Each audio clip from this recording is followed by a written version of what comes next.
सुरेश अपने ताऊजी की बेटी के घर पहुंचता है। हेलो दीदी, मैं आ गया। अरे सुरेश, लेकिन तुझे आने में इतनी देर क्यों लग गई? तेरी ट्रेन तो 10 बजे की थी ना? अरे दीदी, वो ट्रेन थोड़ी लेट हो गई थी इसलिए। अच्छा, चल हाथ मुंह धो ले, मैं तेरे लिए खाना लगा देती हूँ। हाँ दीदी, बहुत भूख लग रही है। चल आजा, बैठ जा। सुरेश थोड़ा फ्रेश होता है और फ्रेश होकर खाना खाने के लिए बैठ जाता है। ये ले, तेरे मनपसंद आलू के पराठे और हरी चटनी। वाह दीदी, आपने तो आज मेरा दिन ही बना दिया। खा ले। अच्छा दीदी, पिछली बार मैं आया था तो आपके पड़ोस में ये लोग नहीं थे। लगता है ये लोग नए आए हैं। हाँ, ये लोग करीब 3 महीने पहले आए हैं। लेकिन सुरेश, इस घर की जो बहू है ना, उसकी जिंदगी तो नरक ही है, समझ ले। क्यों दीदी? अरे पूछ मत, उसका हस्बैंड एक नंबर का बदमाश है। उसके घर के सभी लोग उसकी पत्नी को बेवजह डांटते हैं तो वो कुछ बोलता भी नहीं और आंख पर पट्टी बांधे बैठा रहता है। उसके ससुराल वाले बेचारे को इतना परेशान करते हैं, बात बात पर सुनाते रहते हैं। ऐसा कोई एक दिन नहीं जाता जिस दिन इनके घर से आवाज़ ना आती हो। आज तो उनके सास ससुर शायद कहीं बाहर गए हुए हैं, इसलिए थोड़ी शांति है। लेकिन अभी देखना, वो लोग जैसे ही शाम को घर आएंगे वैसे ही बेचारे के ऊपर चिल्लाने लगेंगे, और चिल्लाते भी इतने जोर से कि पूरा मोहल्ला सुन लेता है। अरे दीदी, ये तो गलत है ना? हाँ सुरेश, गलत तो है ही, लेकिन आज के ज़माने में किसी के बीच में बोलना सही नहीं है। सुरेश को उस औरत के बारे में जानने के बाद उस औरत के लिए बहुत बुरा लगता है। अरे अब तू क्या सोचने लगा? ला प्लेट दे। ये लीजिए दीदी, खाना बहुत अच्छा बना था। अच्छा दीदी, मैं थोड़ी देर छत पर जा रहा हूँ। ट्रेन में बैठे बैठे और लेटे लेटे मेरी तो हालत खराब हो गई है। हाँ, जा। सुरेश छत पर जाता है। शाम के समय में छत में कितना अच्छा लगता है। तभी सुरेश सुनैना को देखता है, जो तार से कपड़े उतारने के लिए छत पर आई थी। अरे, ये हमारी पड़ोसी है। कितनी सुंदर है। बेचारी के साथ कितना बुरा हो रहा है। सुरेश को सुनैना बहुत ज़्यादा पसंद आती है, इसलिए अब वो हर रोज़ सुनैना को देखने के लिए बहाने ढूंढने लगा था। तभी इसी बीच एक दिन, अरे ये तूने क्या किया? इतने महंगे प्लेट तोड़ दिए, सत्यानाश हो इसका। अरे तोड़ने दो, इसका बाप तो खरीद के लाया था ना ये प्लेट। भाई तो ससुर जी, अरे खुद को कमाकर कोई सामान खरीदना पड़े तब समझ में आए ना कि चीज़ों की कीमत क्या होती है। आप सबको हमें जो बोलना है बोल लीजिए, लेकिन हमारे माँ बाप को कुछ मत कहिए। क्यों ना कहे कुछ तेरे माँ बाप को? कहीं के राजा रानी है क्या वो? दोनों की इतनी औकात नहीं कि अपनी बेटी को पाल सके, और यहाँ पर बेटी हमें आकर दिखा रही है। सच में सासू माँ, आजकल इसका ना काम में बिल्कुल मन नहीं लगता। कभी किसी के कपड़े जला देती है, कभी बर्तन तोड़ देती है। उस सब मैंने जानबूझकर नहीं किया जेठानी जी, मेरी बातों का यकीन कीजिए। अरे तेरी बातों का क्या यकीन करे, झूठी कहीं की। मुफ्त की रोटियां तोड़ रही है, यहाँ शर्म नहीं आती? और नहीं तो क्या, और ऊपर से पढ़ी लिखी भी नहीं है। थोड़ी पढ़ी लिखी होती ना तो कहीं ना कहीं काम में तो लग जाती। अरे पवित्रा, तू भी क्या बात कर रही है? ये कामचोर औरत बाहर का काम कर पाती भला? इसका मालिक इससे तंग आकर 2 ही दिन में धक्के मारकर निकाल देता इसे। हाँ सासू माँ, ये तो है। ये देखिए, आटा गूंथने के लिए दिया था, आधा घंटा हो गया, लेकिन अभी भी इनका आटा गूंथ नहीं पाया। वो इसलिए क्योंकि आपने बीच में मुझे ये चावल बीनने को दे दिए थे, वो भी इतने सारे। ज्यादा कहाँ है, बस 3 किलो चावल है। इतने चावल बीनने में तुझे मौत आ रही है क्या? और तू क्या हमेशा अपनी जेठानी से जुबान लड़ाती रहती है? अरे तेरी जेठानी तो ढेर सारा सोना लेकर आई थी दहेज में। तू क्या लेकर आई थी? 2 जोड़े कपड़े और 4 बर्तन। वही तो सासू माँ, अगर देवर जी ने अपनी पसंद की शादी की भी थी तो किसी ढंग की लड़की से करते, क्या भिखारन से शादी कर ली। पता नहीं मेरे बेटे ने भी किस निकम्मी लड़की से शादी कर लिया। ना घर का काम सही से करती है, ना ही पढ़ी लिखी है, और ऊपर से इसे जितना भी समझाओ फिर वही गलती। अच्छा तुम लोग ये सब छोड़ो, इसका रोज़ का नाटक है। जल्दी से मेरे लिए चाय बनाओ। जी ससुर जी, अभी बनाती हूँ।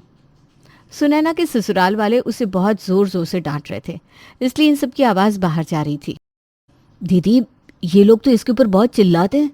इतनी छोटी सी गलती के लिए उसे कितना सुना रहे। वही तो देख ले, जमाना खराब है, अकेली लड़की को कोई चैन से जीने नहीं देता।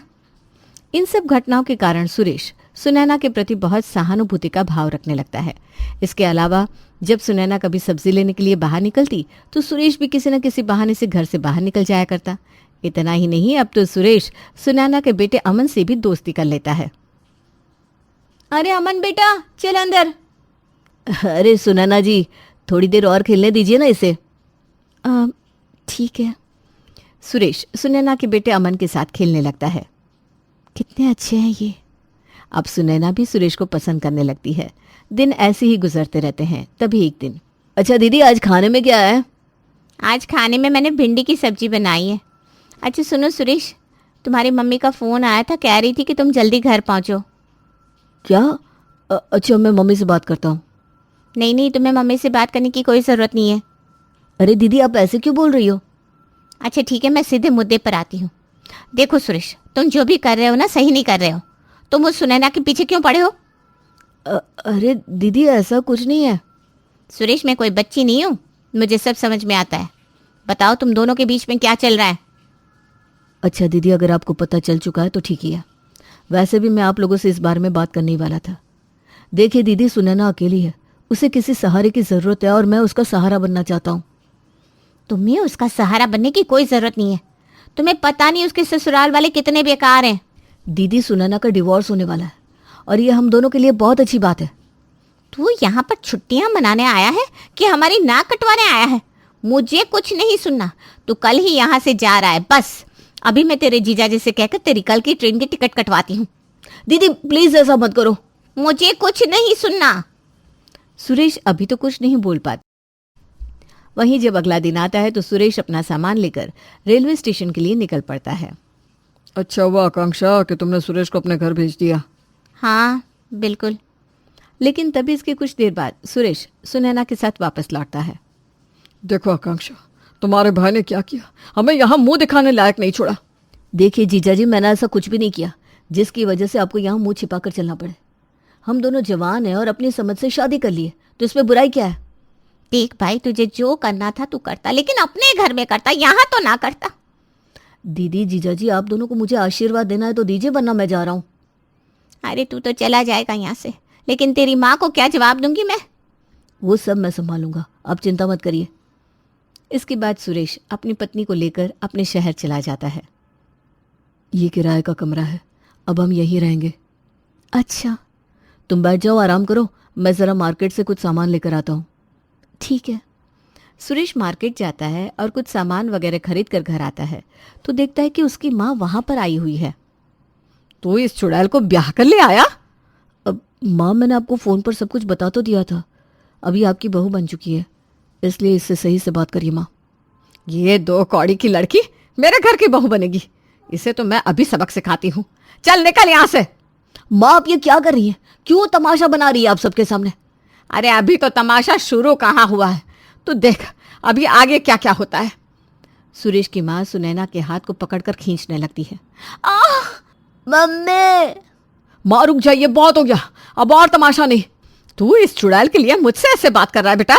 हाँ माँ, मुझे मजबूरी में आपसे इस तरीके से बात करनी पड़ रही है क्योंकि आप मुझे मजबूर कर रही हैं। माँ प्लीज़ आप यहाँ से जाइए, मैं आपके हाथ जोड़ता हूँ। ठीक है बेटा जा रही हूँ, लेकिन यह दिन मुझे हमेशा याद रहेगा। सुरेश की माँ वहाँ से गुस्से में चली जाती है। Sunaina I am sorry. कोई बात नहीं। अच्छा अमन बेटा ये लो आइसक्रीम, तुम्हें ये वाली आइसक्रीम बहुत पसंद है ना? हाँ। तो ले लो।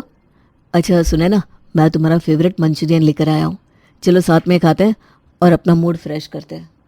इसके बाद सुरेश सुनैना और अमन के साथ अच्छा समय व्यतीत करता है। दिन ऐसे ही गुजरते रहते हैं और ये परिवार हंसी खुशी अपनी ज़िंदगी बिताता रहता है। लेकिन तभी इस परिवार में कुछ परेशानियां होना शुरू हो जाती है। अच्छा सुनैना मैं क्या कह रहा था कि बहुत दिनों से हम लोग रेस्टोरेंट नहीं गए, तो आज चलते हैं ना? अरे आज तो मैं बिल्कुल भी नहीं जा सकती क्योंकि कल अमन के स्कूल में फैंसी ड्रेस कंपटीशन है और मुझे इसके लिए बहुत सारी तैयारियां करनी है। अच्छा ठीक है फिर। सुरेश को इस बात पर बहुत गुस्सा आता है क्योंकि सुनैना ने उसे इसी तरह कई बार बाहर जाने के लिए मना किया था, वो भी अपने बच्चे की वजह से। हमेशा बार बार मना कर देती है। कभी अमन के स्कूल में फैंसी ड्रेस कंपटीशन है, कभी इसके स्कूल में पेरेंट्स टीचर मीटिंग है, कभी इसकी तबीयत खराब रहती है।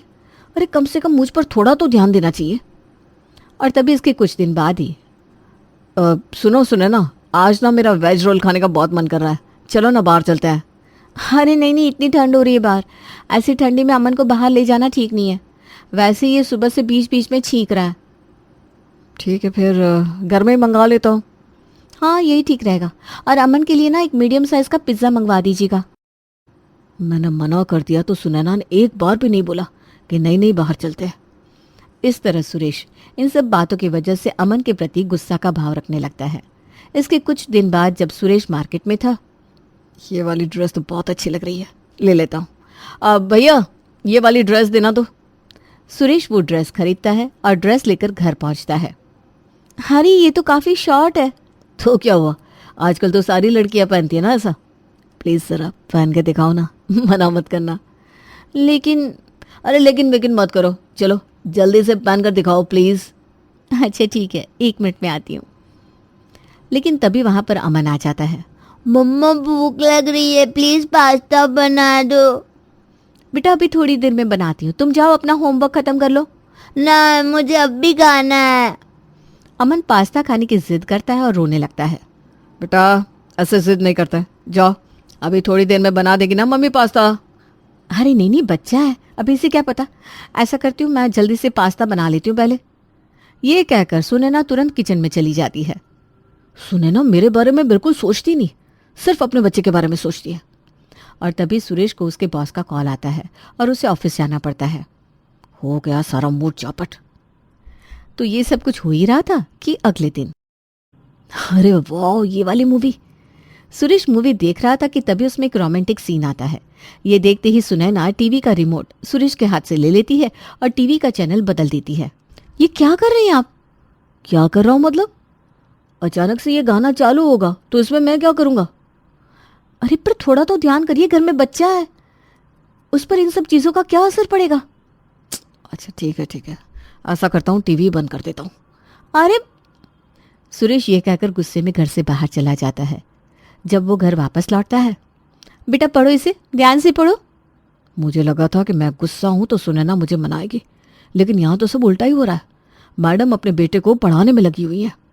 बेटा जल्दी से ये वाला पार्ट याद कर लो, कल तुम्हारे टेस्ट है ना। टेस्ट है? पढ़ा तो ऐसा रही है जैसे साइंटिस्ट बनने वाला है कल। सुरेश चुपचाप अपने कमरे में चला जाता है और सो जाता है। अरे ये तो बिना खाए सो गए आज। सुरेश जी उठिए ना, मैंने आपकी मनपसंद लौकी और चने की सब्जी बनाई है। नहीं मुझे सोने दो, मुझे बहुत नींद आ रही है। इन्हें क्या हो गया? देख रही हूँ 2-3 दिन से इनका मूड ठीक नहीं रहता।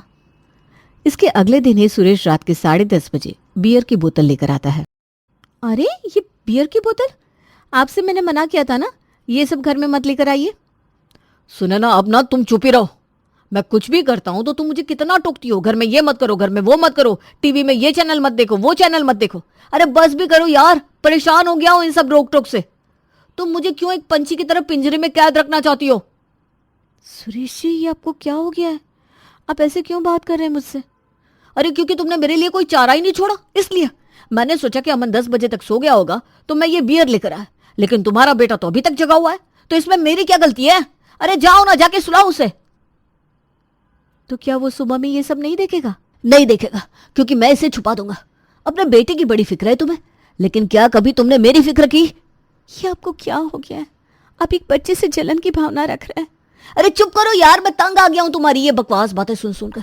अब जाओ और मुझे थोड़ा टेंशन फ्री रहने दो। सुनैना रोते हुए चली जाती है। इसके कुछ दिन बाद, सुनिए आपने दिन में अमन को मारा था और आपने उससे कहा कि वो मुझे इस बारे में कुछ ना कहे। हाँ तो मैं उसका पिता हूं और उसका पिता होने के नाते मैं उसकी गलती पर उसे डांट भी सकता हूं और मार भी सकता हूं। तुम कहो तो नहीं मारूंगा, नहीं डांटूंगा। लेकिन उसने ऐसा क्या किया था कि आपको उसे मारना पड़ा?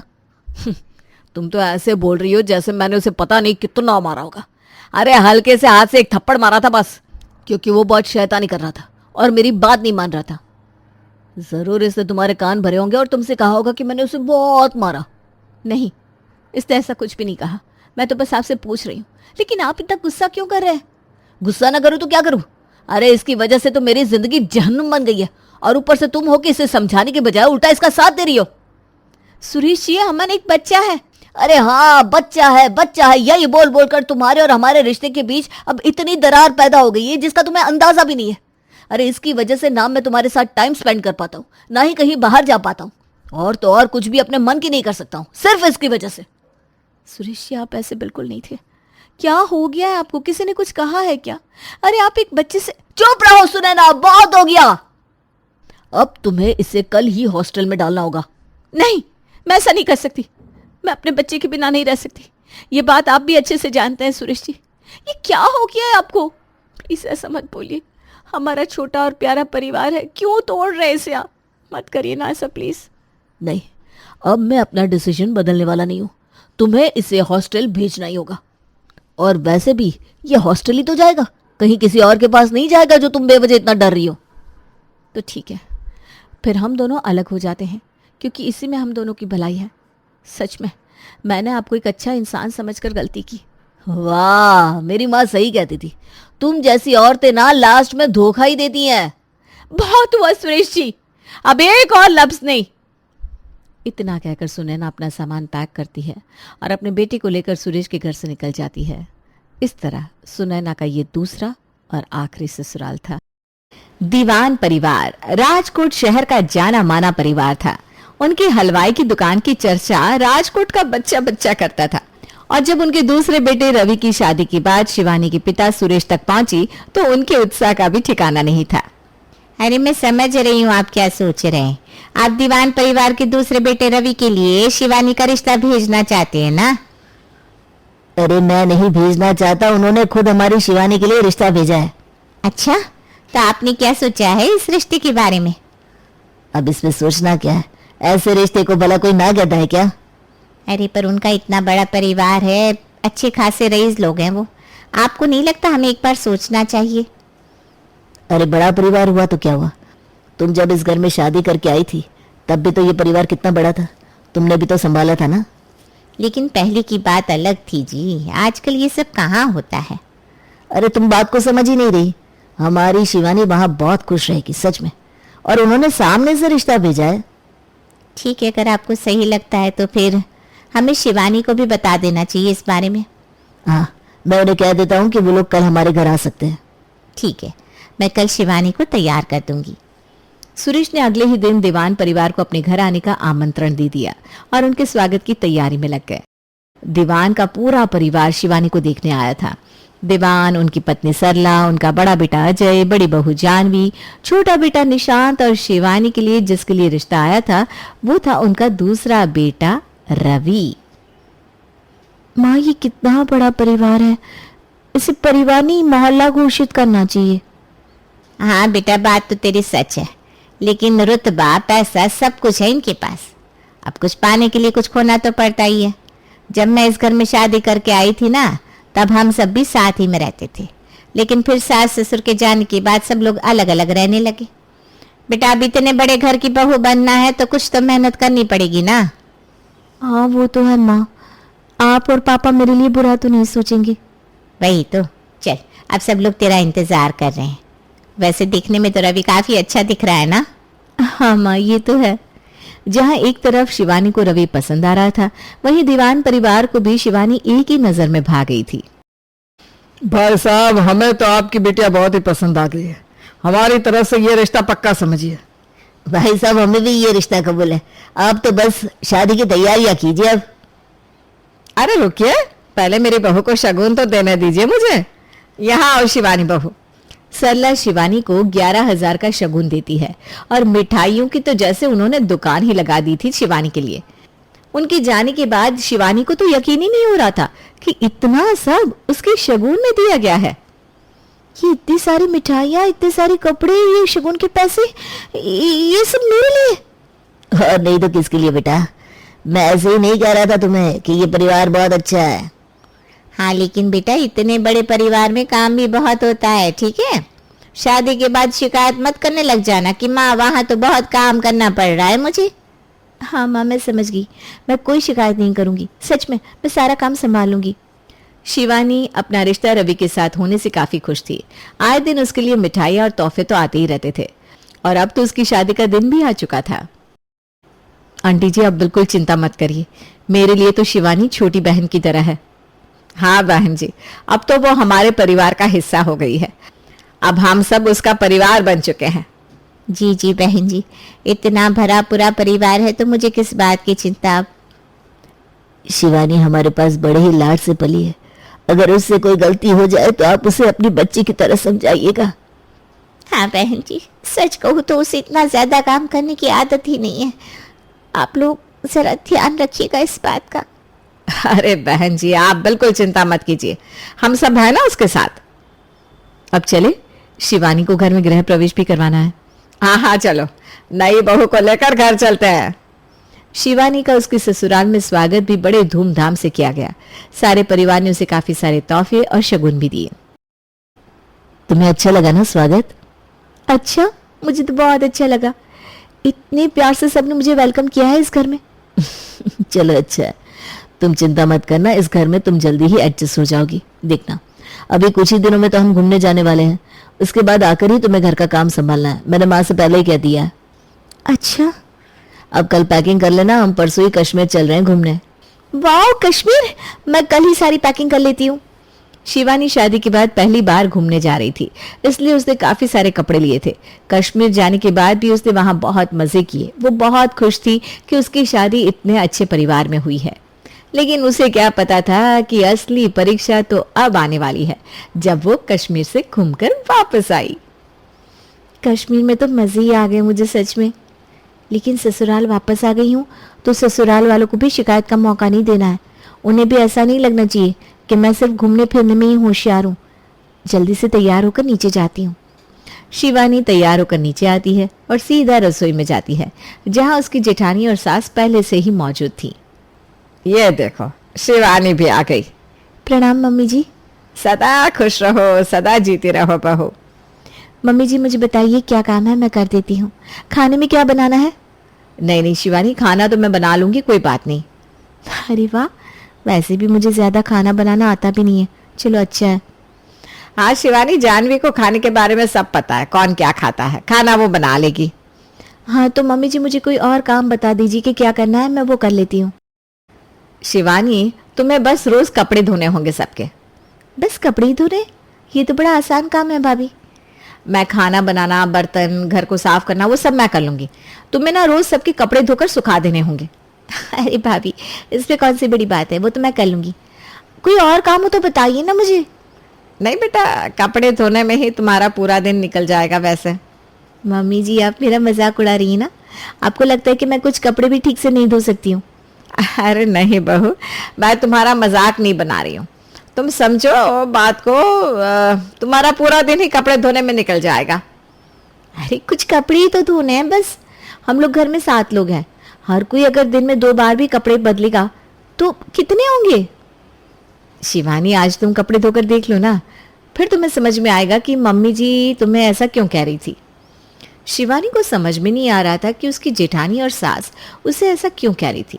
लेकिन जब वो कपड़े धोने के लिए आंगन में गई तो उसकी आंखें फटी की फटी रह गई। ये कितने दिन के कपड़े हैं मम्मी जी? ये एक ही दिन के कपड़े हैं शिवानी बहू। क्या, एक दिन के? यहाँ लोग एक दिन में कितनी बार कपड़े बदलते हैं? अरे बेटा, तुम्हें तो पता ही है, हमारी मिठाई की दुकान है तो वहां काम करते करते सबके कपड़े गंदे हो जाते हैं, इसलिए सब लोग घर में 4-4 बार कपड़े बदल लेते हैं। क्या, दिन में 4 बार कपड़े बदलते हैं?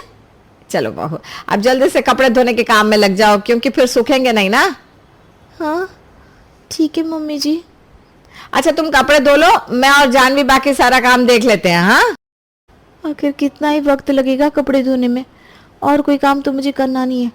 खाना भी हाथ में बना बनाया मिलने वाला है, कपड़ों को पानी में डालकर निकालना ही तो है बस।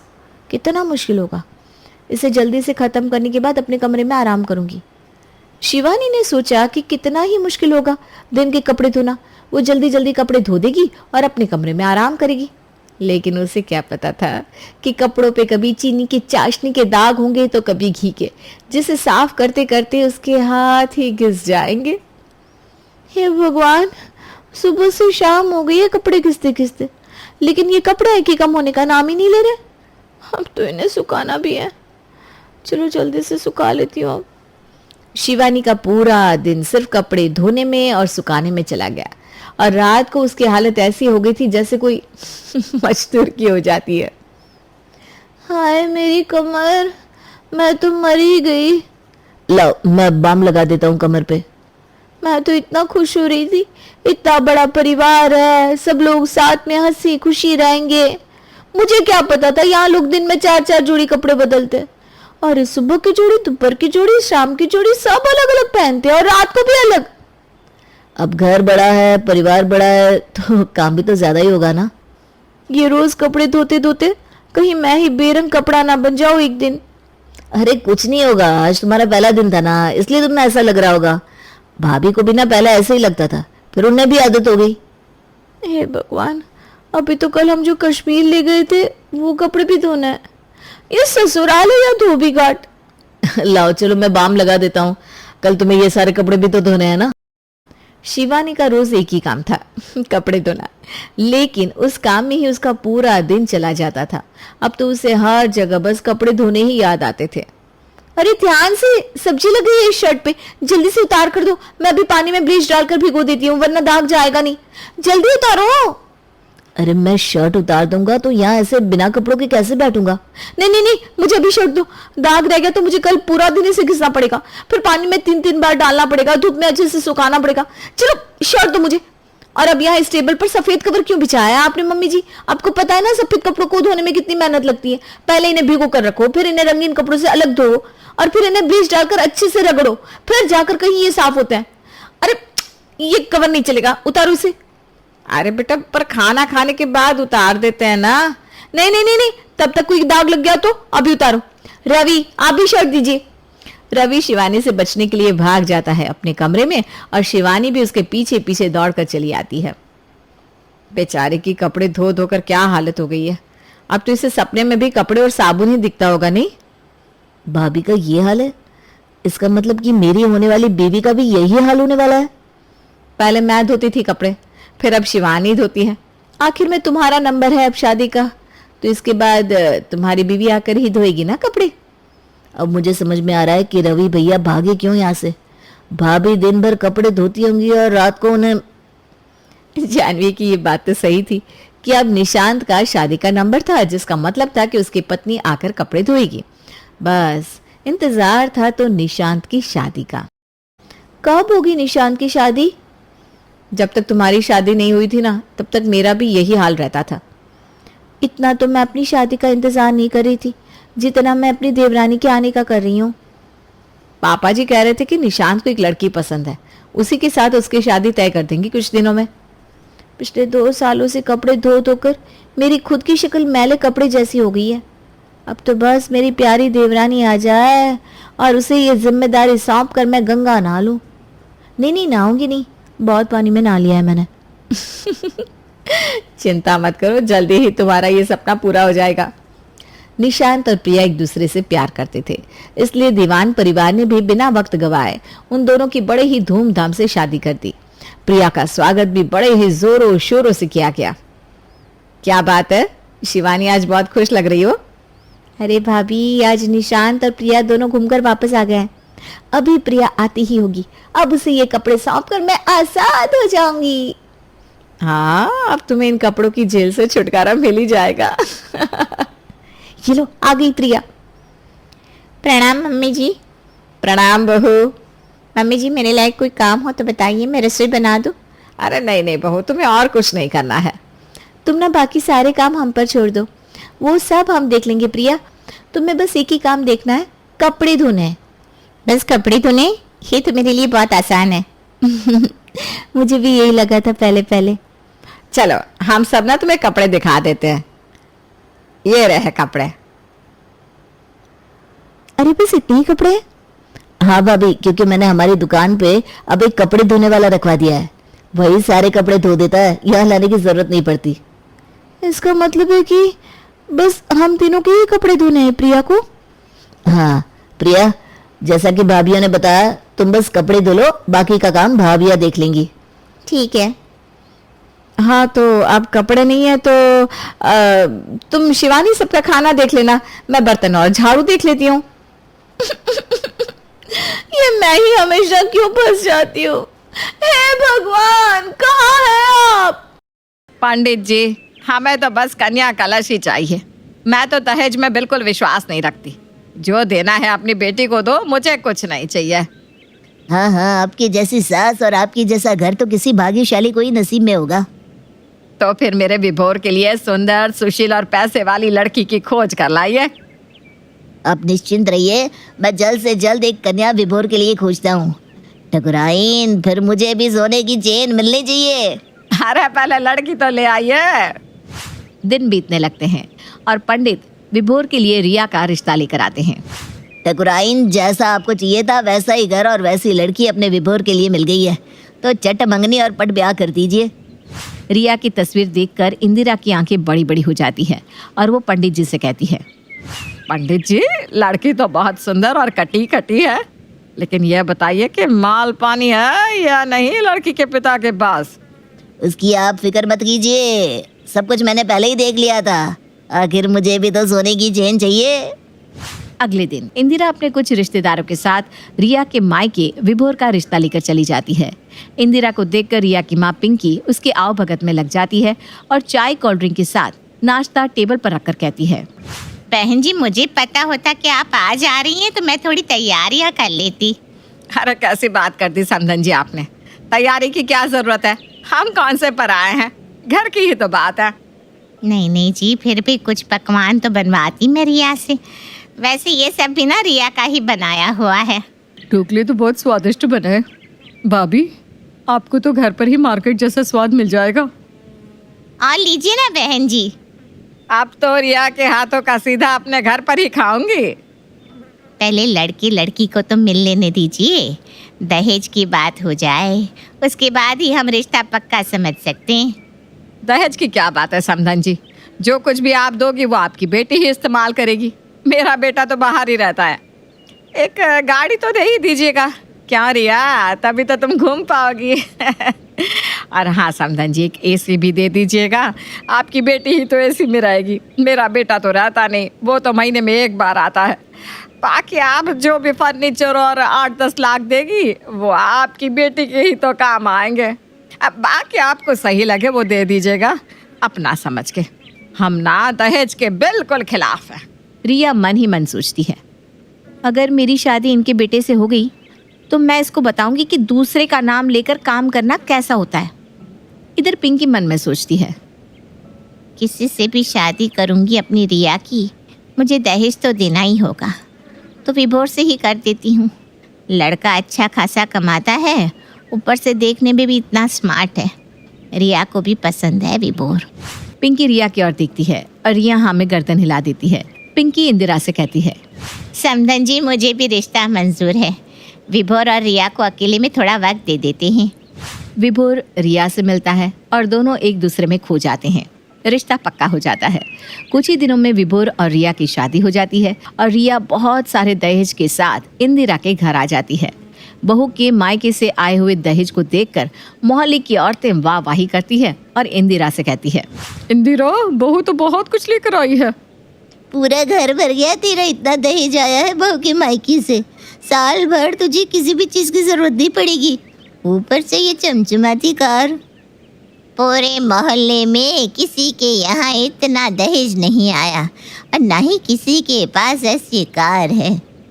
इंदिरा अंदर से बहुत खुश होती है। अरे तुम लोग तो जानती हो मैं दहेज में विश्वास नहीं रखती। जो कुछ भी आया है बहू के मायके से वो उसी के काम का है। मेरा बेटा तो बाहर ही रहता है बेचारा, हफ्ते में एक बार घर आता है। ये सब तो उसकी माँ ने उसके लिए दिया है। ये सब सुनकर रिया से अब बर्दाश्त नहीं होता और वो बोल पड़ती है, मुझे तो गाड़ी चलाना आता ही नहीं। मम्मी जी, फिर तो गाड़ी ऐसे ही खड़ी रहेगी ना। इंदिरा का मुंह बन जाता है। मोहल्ले की औरतें रिया के मुंह दिखाई करके चली जाती हैं। अगले दिन रिया की पहली रसोई होती है और वो सोचती है, आज मैं अपनी पसंद की गोभी के पराठे बनाती हूँ, मुझे कौन सा इनकी पसंद से कोई मतलब है। इधर सब नाश्ते के लिए इंतजार करते रहते हैं। बहू के हाथों का ही रोज मैं खाऊंगी भाभी, बता देती हूँ। हाँ हाँ क्यों नहीं, तेरी भी तो बहू है रिया। क्या चाची, आप भी ना, ये भी कोई बोलने की बात है। श्वेता भी यही नाश्ता करेगी, उसे भी यहीं बुला लीजिए। इंदिरा श्वेता को फोन करके बुला लेती है। रिया नाश्ता लगाती है। गोभी के पराठे? बहू क्या सोचकर तुमने ये पराठे बनाए? सुबह सुबह इतना भारी खाना कौन खाएगा? कुछ हल्का बनाना चाहिए ना। अरे तुम्हें समझ में नहीं आ रहा था तो मुझसे पूछ लेती। वो मम्मी जी, इनको गोभी बहुत पसंद है, आज ये दिन भर बाहर रहेंगे ना, तो मैंने सोचा इनकी पसंद का ही बना देती हूँ, पूरा दिन पेट भरा भरा रहेगा। विभोर मन में सोचता है, मुझे तो गोभी के पराठे पसंद ही नहीं है। खैर जो भी बनाया है, मुझे तो आदत है, मैं कुछ भी खा लेता हूँ। सब विभोर की ओर देखने लगते हैं और गोभी के पराठे खा लेते हैं। खाकर विभोर अपने काम के लिए चला जाता है। रिया दोपहर का खाना नहीं बनाती। जिसको खाना होगा उसे पराठे ही खिला दूंगी। भला मैं क्यों दूसरा खाना बनाने के लिए जाऊं? दोपहर में इंदिरा रिया से कहती है, बहू खाना परोस दे, भूख लग रही है। रिया गोभी पराठा सेक कर ला देती है।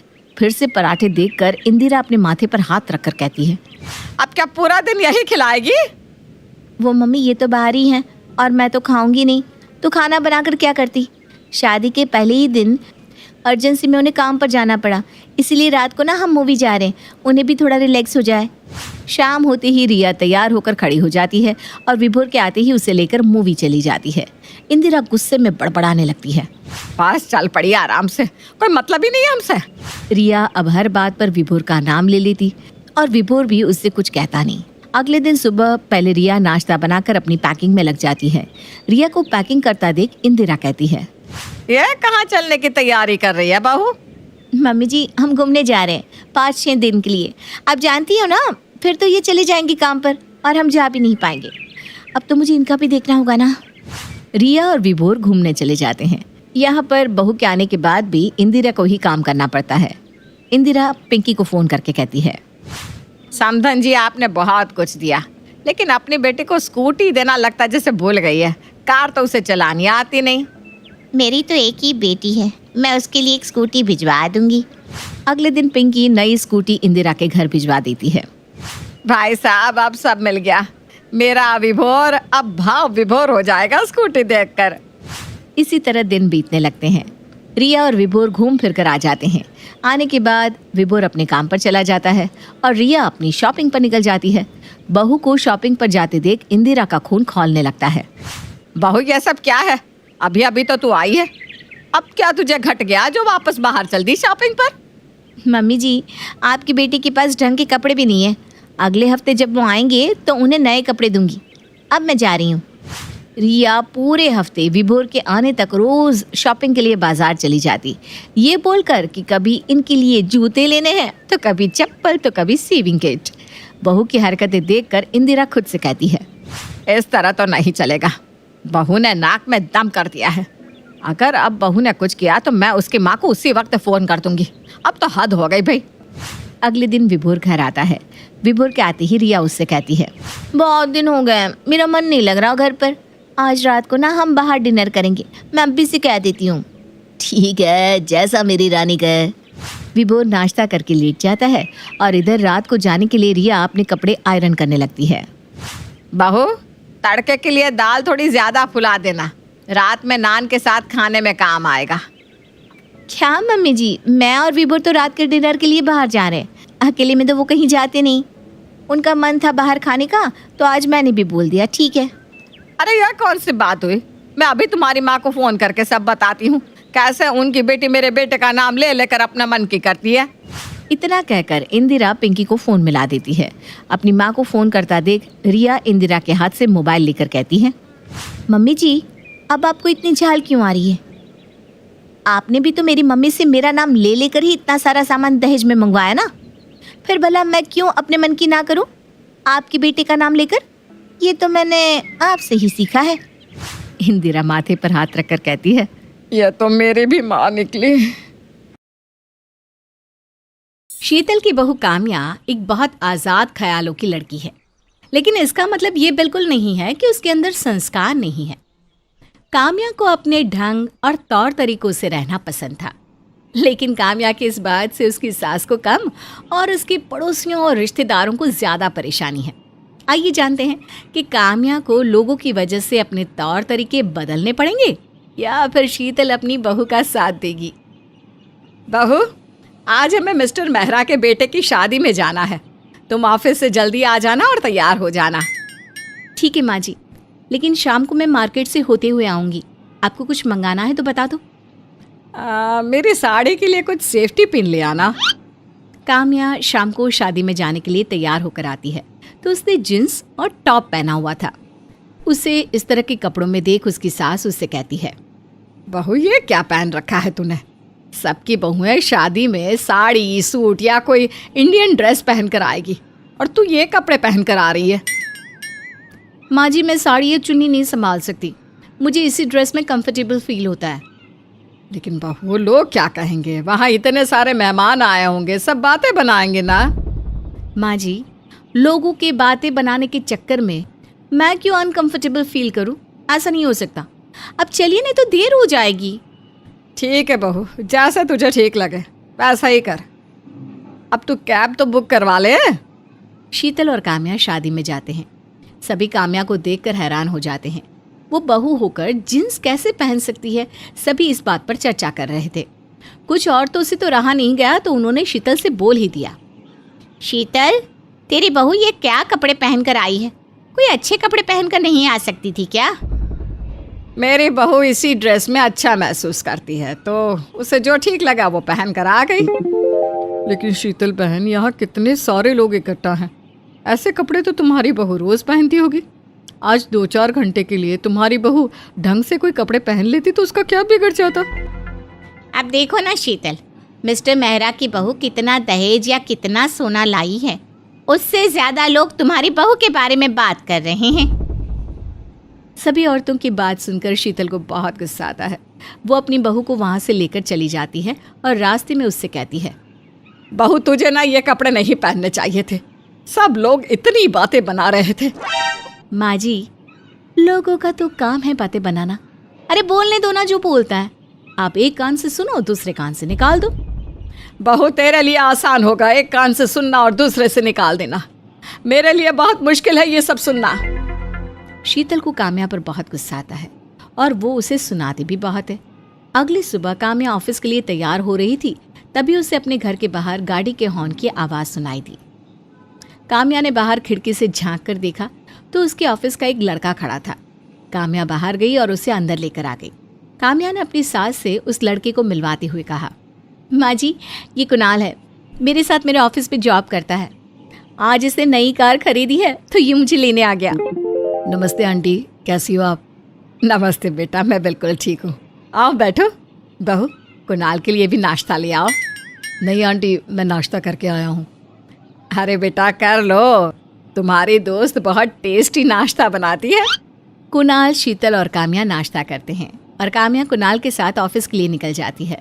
शाम को काम्या अपने ऑफिस के किसी और लड़की के साथ घर आती है। वो लड़का काम्या को छोड़कर चला जाता है तो शीतल उससे पूछती है, ओह, ये लड़का कौन है जिसके साथ तुम आई हो? कुणाल तो नहीं था ये? माँ जी, ये विनय था। आज ऑफिस में मेरी तबीयत ठीक नहीं थी ना, मैंने कैब बुक कर ली थी घर आने के लिए, लेकिन सबने बोला कि तबीयत ठीक नहीं है तो कैब से मत जा, इसलिए विनय मुझे छोड़ने आ गया।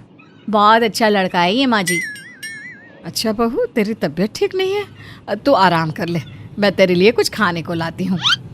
जैसे ही शीतल किचन में जाती है, वहाँ उसके मोहल्ले की 2 औरतें आ जाती है और उससे कहती है, क्या कर रही हो बहन जी? बहू के होते हुए भी किचन में आपको काम करना पड़ रहा है? अरे नहीं बहन, ऐसी बात नहीं है। मेरी बहू सुबह नाश्ता और लंच बना कर जाती है, ऑफिस से आकर डिनर भी वही बनाती है। आज उसकी तबीयत ठीक नहीं है तो मैं उसके लिए कुछ खाने को बना रही थी। भाई शीतल बहन, सास हो तो आपकी जैसी, लाख कमियां सही आपकी बहू में, लेकिन मजाल है जो आप अपनी बहू के बारे में कुछ गलत बोल दो। बहन जी, कहना क्या चाहती हो?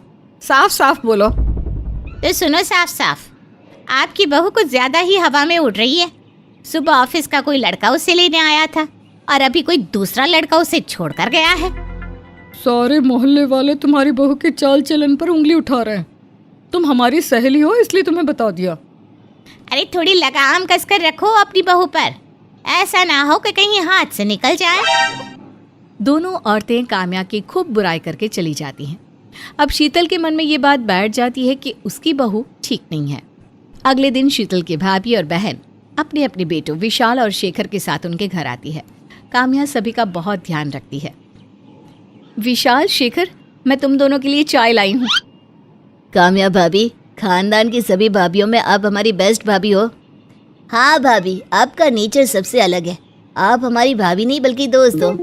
अब यूं ही बातें बनाते रहोगे क्या अपनी भाभी के साथ, या चाय भी पियोगे? ठंडी हो रही है। काम्या सभी को चाय नाश्ता करा के ऑफिस के लिए निकल जाती है। तभी शीतल की बहन और भाभी उससे कहती है, देख शीतल, बुरा मत मानियो, हमें तेरी बहू की चाल चलन पसंद नहीं आए। क्यों दीदी, आप ऐसा क्यों बोल रही हो?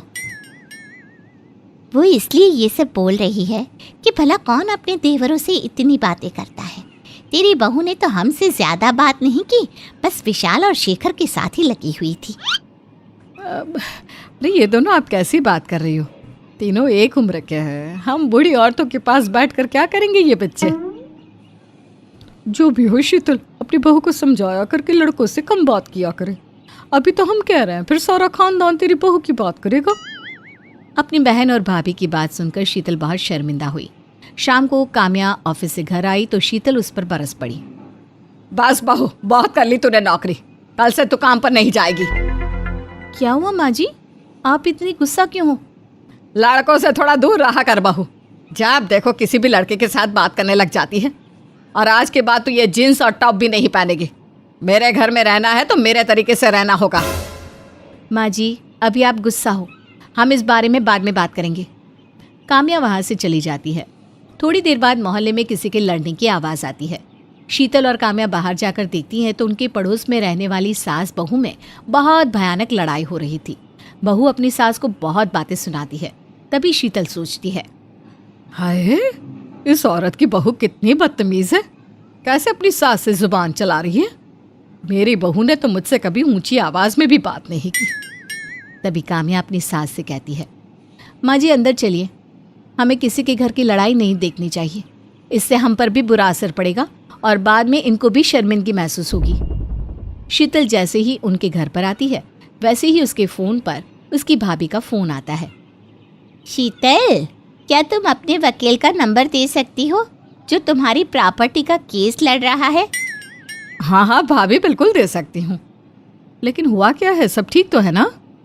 अब क्या बताऊं शीतल, विशाल की बीवी का किसी और के साथ चक्कर चल रहा है। रोज उससे मिलने जाती हैं और आज तो उसने खुलेआम बोल पे दिया कि वो विशाल से तलाक लेना चाहती है। बड़ी बेशर्म लड़की है तेरी बहू। जब उसका चक्कर कहीं और चल रहा था तो हमारे विशाल की जिंदगी बर्बाद क्यों की? शीतल फिर सोचने लगती है, आजकल की लड़कियों को पता नहीं क्या हो गया है। हे ऊपर वाले, तेरा शुक्र है जो तूने मुझे काम्या जैसी बहू दी। मुझे भी प्यार करती है और मेरे बेटे को भी। तो क्या हुआ, उसका रहने का तौर तरीका अलग है। मेरी बहू दिल की है, बहुत अच्छी। शीतल अपनी बहू को बुलाती है और कहती है, काम्या बहू, मैंने तुझ पर गुस्सा किया, मुझे माफ़ कर दे।